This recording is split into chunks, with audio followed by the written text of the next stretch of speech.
Saat mataku memandang keajaiban karyamu,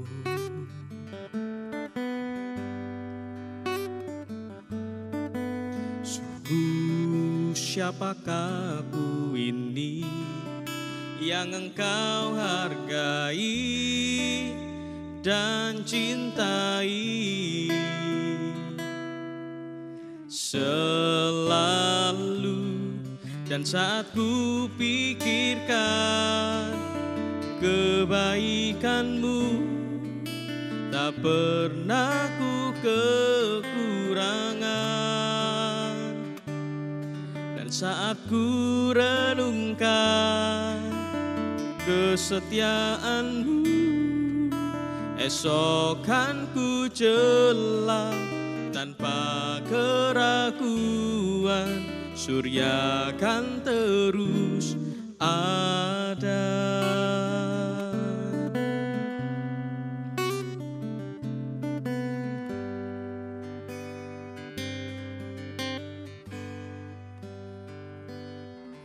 Saat mataku memandang keajaiban karyamu,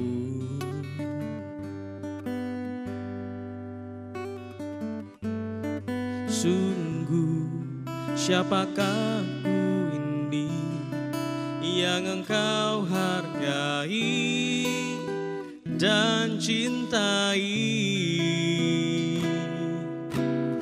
Selalu dan saat ku pikirkan kebaikanmu, tak pernah ku kekurangan. Dan saat ku renungkan kesetiaanmu, esok kan ku jela tanpa keraguan, surya kan terus ada. Dan saat ku pikirkan kebaikanmu, tak pernah ku kekurangan. Saat ku renungkan kesetiaanmu, esok kan ku jela tanpa keraguan, surya kan terus ada. Saat kami pikirkan kebaikanmu, kami tahu kau selalu ada. Kau tak pernah tinggalkan kami, kau selalu di sisi kami. Kau setia, kau setia.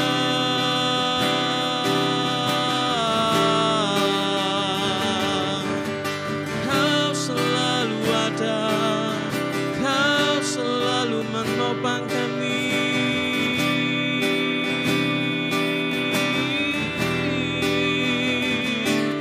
Kau selalu ada di sisi kami, menguatkan kami, menopang hidup kami. Kami bersyukur, kami bersyukur.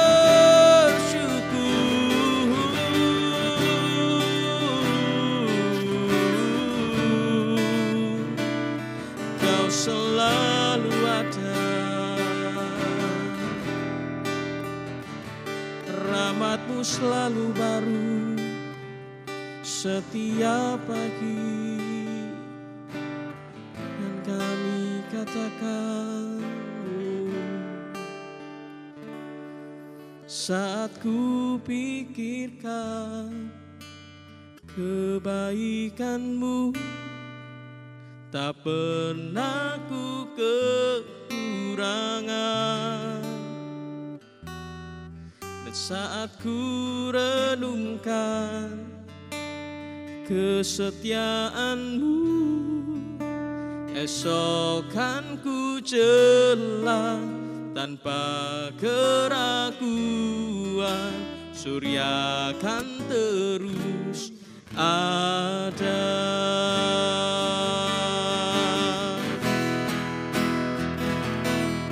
Saat ku pikirkan kebaikan-Mu, tak pernah ku kekurangan.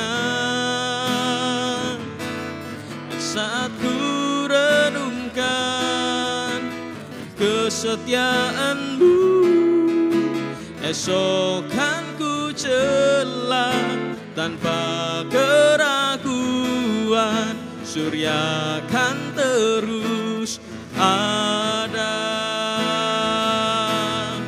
Saat ku pikirkan kebaikan-Mu, tak pernah ku kekurangan.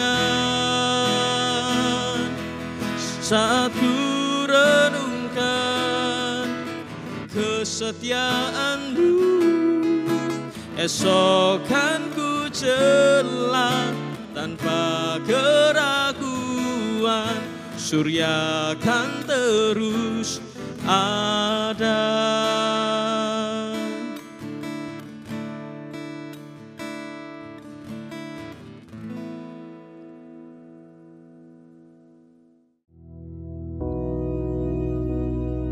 Bapa kami yang di surga, dikuduskanlah nama-Mu, datanglah kerajaan-Mu, jadilah kehendak-Mu di bumi seperti di surga.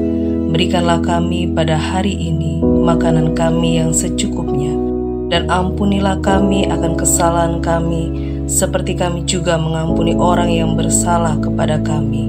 Dan janganlah membawa kami ke dalam pencobaan, tetapi lepaskanlah kami daripada yang jahat, karena Engkau-lah yang empunya kerajaan dan kuasa dan kemuliaan sampai selama-lamanya. Amin.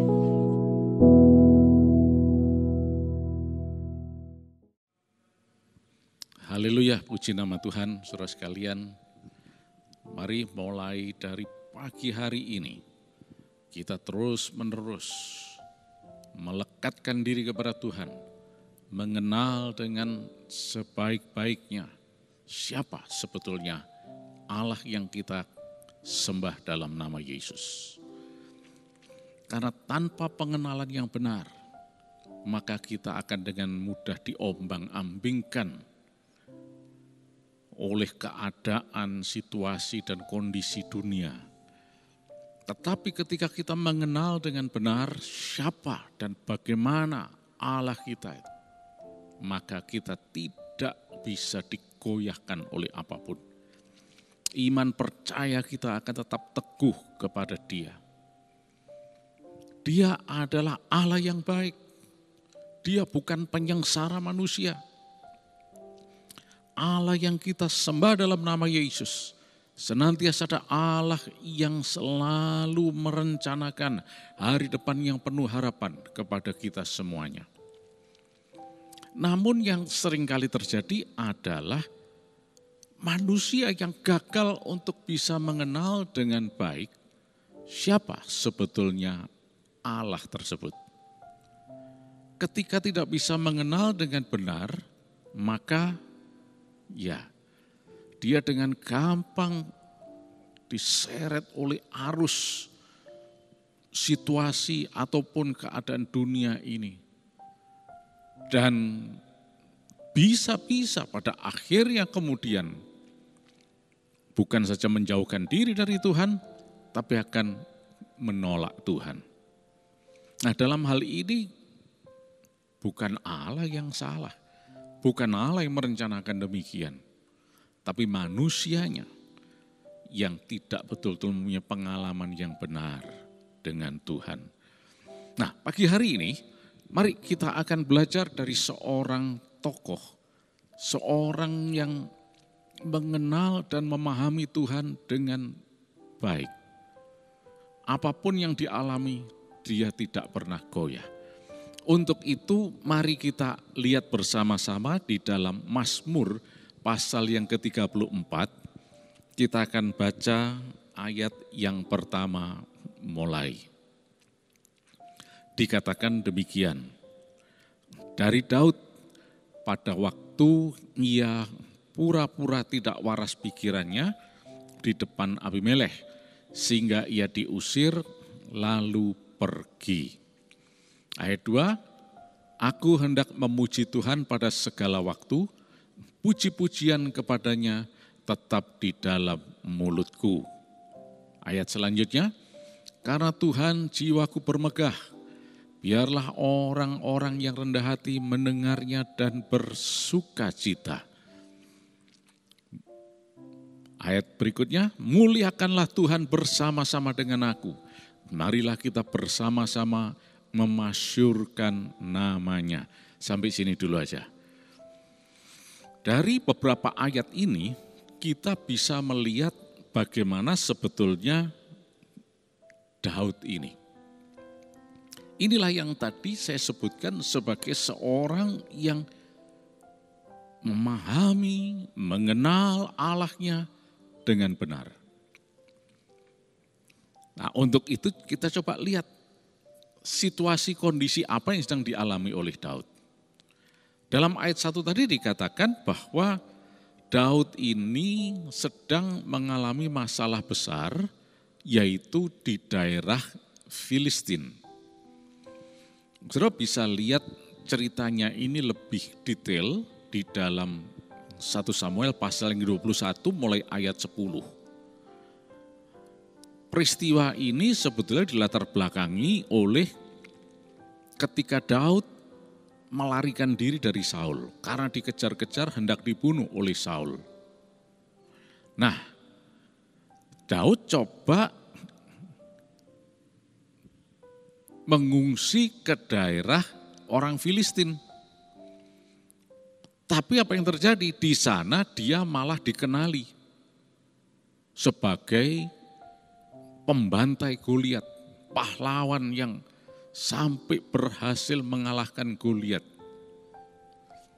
Coba saudara lihat, Goliat itu kalau kita baca dalam 1 Samuel pasal 17, ya, diceritakan bahwa dia adalah pahlawannya tentara Filistin pada waktu itu. Dan tidak ada yang berani menghadapi Goliat. Sama sekali tidak ada yang berani. Karena segala sesuatunya, ukuran tubuhnya, kekuatannya, dan sebagainya. Dia betul-betul pahlawan. Tetapi Goliat ini ternyata ditumbangkan oleh si Daud. Berarti kalau Goliat aja sudah dibanggakan sebagai pahlawan yang perkasa, maka Daud ini juga lebih perkasa lagi karena dia berhasil mengalahkan si Goliat ini. Jadi sebetulnya Daud ini pahlawan besar dan memang demikian keadaannya. Karena rakyat Israel pada saat itu merayakan kemenangan ini dengan bersorak-sorak dan memuji-muji Daud, ya, membangga-banggakan Daud. Tapi sekarang Daud ini muncul sebagai seseorang pribadi yang tidak ada apa-apanya. Nah, di sini kita lihat bahwa sebetulnya kepahlawanan Daud, kemenangan Daud, kehebatan Daud bukan dari Daud, tetapi dari Tuhan semata-mata. Kalau bukan Tuhan yang melakukan, tidak mungkin Daud bisa mengalahkan Goliat. Nah, saat ini Daud sedang lari dari Saul. Dan dia masuk ternyata ke daerah Filistin dengan anggapan tidak ada yang mengenali. Tapi rupanya banyak dari mereka yang bisa mengenali, oh ini kan Daud ini yang membunuh pahlawan kita si Goliat. Nah, ketika dikenali itu Daud menjadi ketakutan. Pilihannya cuma satu, yaitu pasti dibunuh oleh mereka. Pasti mati. Nah, kalau Daud lari, wah ini bukan pilihan terbaik sudah. Dia tidak punya pilihan lain. Itulah sebabnya dalam kondisi seperti ini, Daud pura-pura menjadi tidak waras. Sampai akhirnya raja negeri itu mengatakan, suruh pergi, apa di sini kurang orang gila, kurang orang tidak waras. Entah dia mengenali Daud atau tidak dan sebagainya, tapi yang jelas Daud ini diusir karena dianggap orang yang tidak waras. Ingat, dia itu pahlawan yang mengalahkan jagonya orang Filistin. Tapi ternyata dia juga tidak bisa berbuat apa-apa pada saat itu. Nah, kalau kita melihat situasi Daud, sebetulnya Daud ini sedang dalam kondisi yang betul-betul terjepit. Tuhan merencanakan dia menjadi raja, menggantikan Saul. Tapi yang dia peroleh malah kesulitan. Dia dikejar-kejar Saul. Di padang gurun, dia larinya ke padang gurun tentunya. Tidak ada apa-apa di sana. Tetapi Daud coba mencari jalan masuk ke daerah Filistin. Siapa tahu dia dapat supply untuk bisa dapat makanan dan sebagainya. Malah dapat malapetaka lebih lagi. Kondisi Daud betul-betul terjepit saat itu. Dan bisa dikatakan ini tertekan dan sebagainya. Tetapi karena Daud ini mengenal Allah dengan benar, maka reaksinya sangat berbeda. Normalnya orang dalam kondisi seperti Daud ini akan mengatakan begini, apa-apaan ini ya? Gimana sih Tuhan? Ya, engkau sanggup atau enggak? Sungguh-sungguh atau tidak? Berbohong atau tidak? Dan seterusnya dan seterusnya. Tapi coba kita lihat apa yang menjadi respon Daud. Apa yang menjadi reaksi Daud mengalami hal ini. Tadi coba kita lihat lagi ya, ayat yang kedua. Dikatakan di sana tadi bahwa aku hendak memuji Tuhan pada segala waktu, puji-pujian kepadanya tetap di dalam mulutku. Dan seterusnya ya. Di dalam bahasa Inggrisnya dikatakan, Baraka et Adonai bekol et, tamit tehilato befi. I will bless the Lord at all times. Duh kok aneh. Biasanya orang yang akan memuji Tuhan ya ketika berada dalam keadaan yang baik, maka dia menari-nari memuji Tuhan dan sebagainya. Nah itu kalau di dalam bahasa sehari-hari disebut akeh tunggali itu ya. Semua orang bisa melakukan seperti itu. Tapi bagi orang yang mengenal Allah dengan benar, dia adalah berbeda dari yang lain. Seperti Daud ini. Dalam kondisi seperti itu, responnya justru aku hendak memuji Tuhan. Memuliakan Tuhan, ayo kita muliakan Tuhan. Loh, ini sesuatu yang menurut logika manusia ini aneh. Tetapi karena Daud betul-betul memahami, mengenal Allah dengan benar, maka dia bisa mengungkapkan demikian. Situasi apapun yang terjadi, kondisi bagaimanapun yang dia alami, Daud tahu persis bahwa Allahnya itu tetap adalah Allah yang baik, bukan Allah yang menyengsara, bukan Allah yang menyebabkan malapetaka. Itu bisa kita lihat coba di dalam ayat yang ke-9. Coba kita lihat ayat yang ke-9 ya. Mundur satu karena ini ayat 10. Nah, kita lihat bahwa Mazmur 34 ini memang penomoran ayatnya agak sedikit berbeda antara bahasa Inggris, bahasa Indonesia, dan juga sekarang yang elektronis ya. Tapi tidak masalah ya, sebab kita tahu ayatnya ada di sana memang. Nah, ayat 9 ini mengatakan, kecaplah dan lihatlah betapa baiknya Tuhan itu. Berbahagialah orang yang berlindung padanya. Saya mengikuti penomoran menurut Alkitab buku ya. Itu ayat 9. Kalau elektronik itu menjadi ayat yang ke-8 ya. Enggak masalah. Hanya orang yang bisa mengenal Allah saja dengan baik yang bisa mengatakan seperti ini. Kecaplah dan lihatlah betapa baiknya Tuhan itu. Ta'amu ura'u kitov Adonai.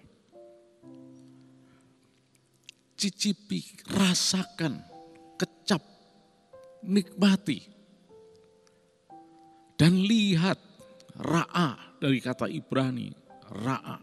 Lihat, saksikan betapa baiknya Tuhan itu. Hanya orang yang mengenal Allah saja dengan baik yang bisa berkata seperti ini. Daud tidak terpengaruh oleh kondisi situasi yang ada di depannya, yang dialaminya.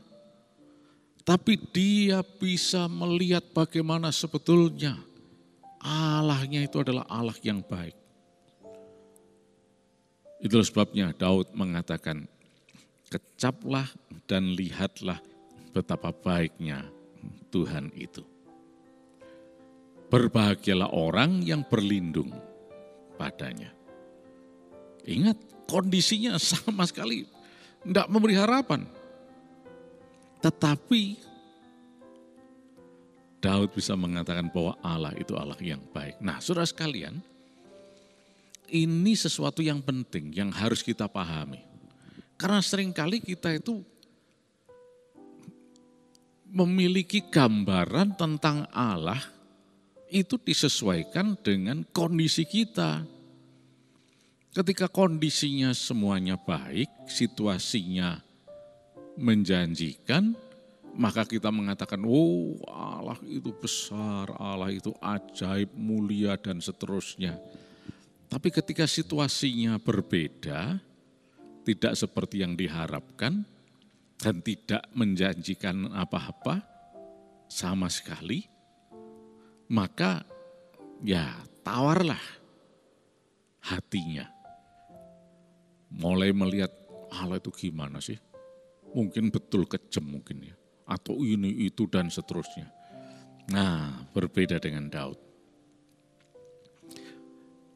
Dia mengenal betul Allahnya. Itulah sebabnya saudara sekalian, mari kita betul-betul harus mengenal Allah dengan baik. Sebab kalau kita tidak mengenal Allah dengan baik, maka kita akan mengalami kesulitan dalam hidup kita.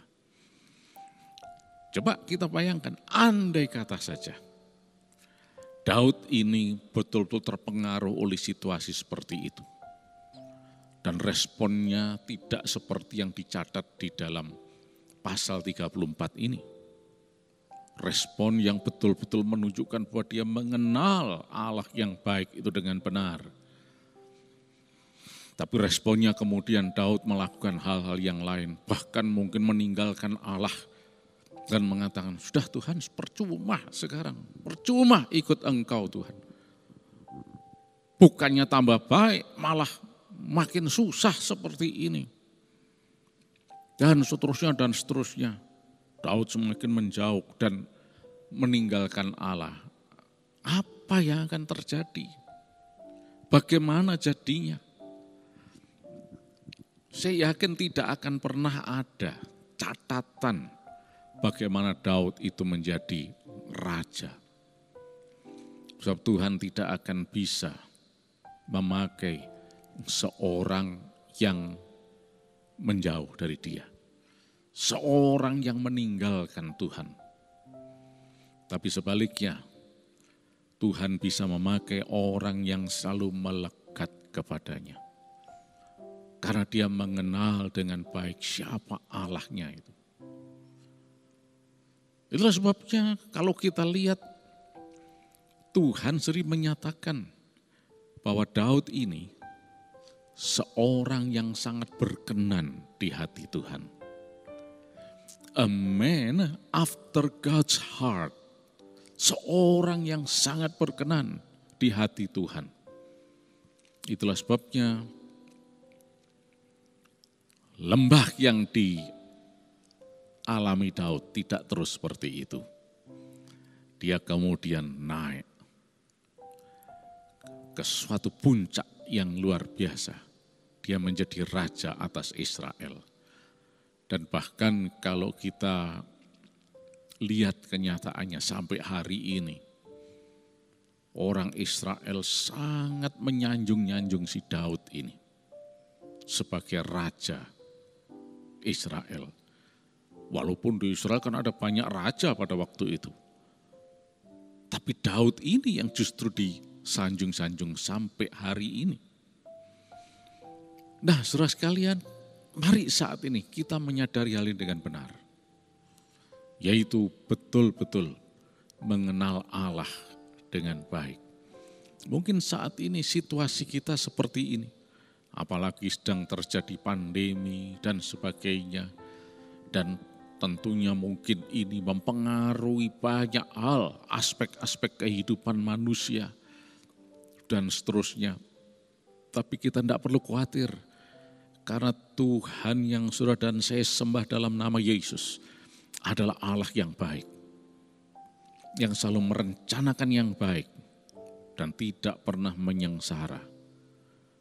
Sekeliling keadaannya pulih, tidak seperti yang diharapkan. Tapi kalau Allah yang kita percayai sungguh-sungguh menyertai kita, karena Dia adalah Allah yang baik, maka Dia akan mengubahkan keadaan kita. Tetap percaya kepada Yesus, apapun juga yang terjadi. Mungkin sudah mengatakan, lah tapi kok begini ya keadaan saya? Ya, mungkin salah satu jawaban yang mungkin saya bisa sampaikan adalah bersiap-siap waktu Tuhan segera tiba. Di mana Tuhan akan melakukan mujizatnya, perkara-perkara yang ajaib.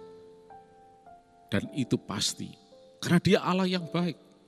Seperti Daud juga, dia tetap fokusnya kepada Tuhan. Aku hendak memuji Dia dalam segala waktu. Dan karena dia mengenal dengan benar Allahnya, maka dia menikmati hari depan yang penuh harapan. Nah, oleh karena itu saudara sekalian, dari contoh Daud ini kita bisa melihat ketika seorang bisa mengenal Allah dengan baik, dengan benar, maka di situ ada hari depan yang penuh harapan. Puji nama Tuhan, mari kita berdoa. Terima kasih Tuhan, Kau Allah yang baik, Allah yang penuh kasih. Hari depan kami penuh harapan di dalam Engkau. Sepanjang hari ini kami semua diberkati berkelimpahan. Kami sehat, kuasa darah Yesus melindungi kami. Dan tidak ada virus corona apapun yang bisa menyentuh kami. Dalam nama Yesus Kristus kami berkemenangan Tuhan. Terima kasih dalam nama Tuhan Yesus Kristus. Mari kita semua yang percaya diberkati katakan sama-sama. Amin.